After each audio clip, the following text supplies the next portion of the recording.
Participate, engage, speak out, use your voice to be an effective advocate.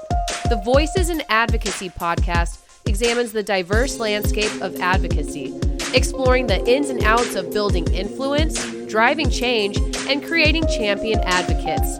It's now time for the Voices in Advocacy podcast with your host, Roger Rickard. Thank you for joining me for this Voices in Advocacy podcast midterm election voter special. I'm Roger Rickard, president and founder of Voices in Advocacy, where we work with organizations to inspire, educate, engage, and activate your supporters by turning them into effective, influential advocates. And this is the podcast dedicated to the art of advocacy. Today, I will speak of self-advocacy through voting. In the United States of America, what could be more important than our freedom? One of our most precious freedoms is our ability to cast a ballot, to vote. We have the right and privilege to participate in our government, to set a course for tomorrow. The primary writer of our Declaration of Independence and the third President of the United States, Thomas Jefferson, said, quote, "We in America do not have a government by the majority. We have government by the majority who participate," end quote. Voting is our principal act of participation. I, for the life of me, cannot fathom why people don't exercise this right. If you don't vote, you don't have a voice. And we at Voices in Advocacy are all about you having a voice to speak out at the ballot box. Elections are about voting for the future. When I coached, I used to say to players who complained about a bad call, "Hey, that call is in the past. It might as well be as old as the Civil War. Once history happens, it's over. Whether it's a minute, a week ago, 10 years ago, or in the case of the Civil War, 17 years ago. Let history be history. Our future is at stake each and every time we vote. Let me take you back to January 1989 and the 40th President of the United States, Ronald Reagan, as he addressed the nation for the last time while sitting at the resolute desk in the Oval Office of the White House. Allow me to quote him. Quote, "I never meant to go into politics.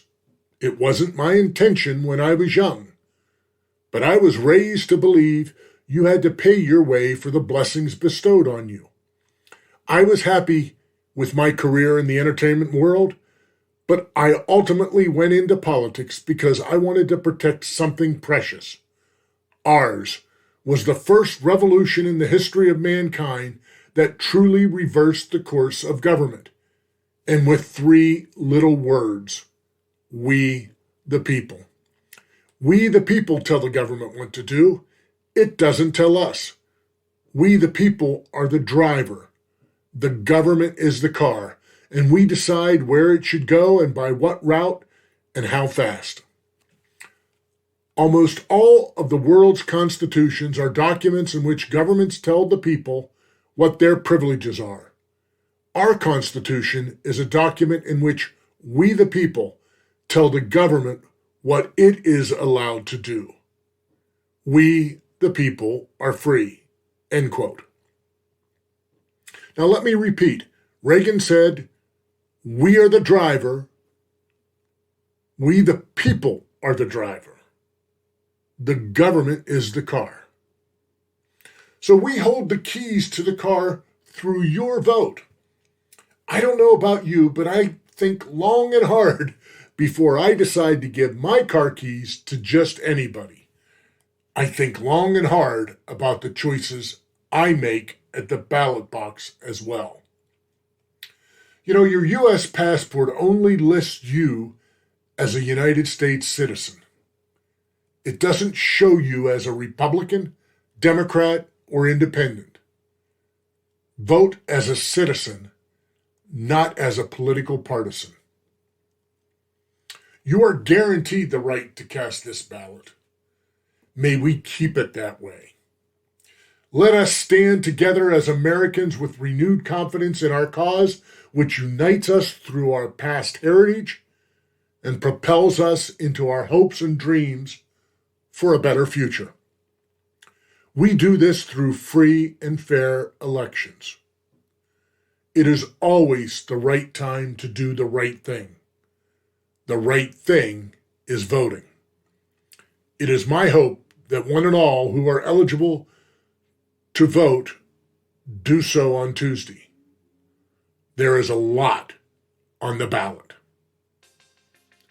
I'm Roger Rickard, and I approve this message.